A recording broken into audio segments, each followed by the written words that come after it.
Mickaël, on commence par vous, car rien ne va plus entre Emmanuel Macron et Gérard Collomb, qui était pourtant un de ses premiers fidèles.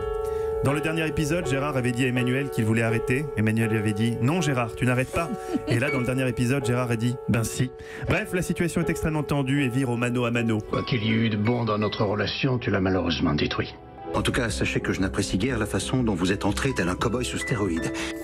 Voilà, le micro a été posé à l'Elysée, voilà ce qu'on a pu entendre. Deuxième crise gouvernementale en un mois, cette fois autour du premier baron du macronisme, Gérard Collomb.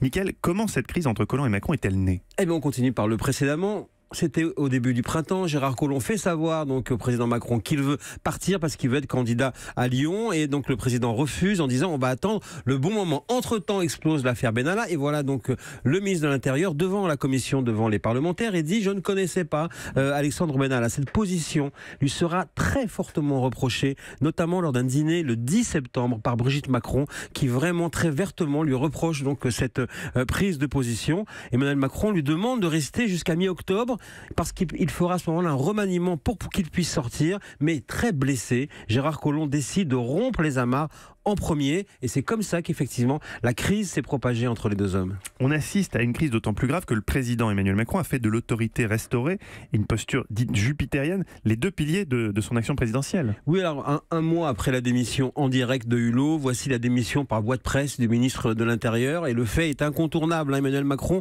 est encore contraint de se plier à un agenda. Vous l'avez dit, le premier baron du macronisme inflige au président un scénario fâcheux en lui piquant son horloge. Alors hier soir, Emmanuel Macron a voulu donner le sentiment que tout était maîtrisé. Il recevait des parlementaires pour leur parler du budget, mais il faut savoir quand même que la crise est mal vécue à l'Elysée, parce que depuis quelques semaines, on a mis en place un dispositif pour un président inflexible dans ses réformes, avec une majorité réorganisée et un chef de l'État au contact des Français. Mais le processus de crise entamé il y a quelques mois est allé plus vite que les hommes du président. Emmanuel Macron, on le sait, a prévu de rendre hommage au général de Gaulle demain à Colombey-les-Deux-Églises, puis il parlera ensuite de la Constitution devant tous les anciens présidents de la République. Alors aujourd'hui, il n'a d'autre choix tout simplement que de réaffirmer une autorité contester et trouver autre chose à dire que les éléments de langage usés jusqu'à la corde d'une équipe soudée et au travail, parce qu'entre la situation intérieure et les enjeux européens, tous ces enjeux sont considérables pour le pays.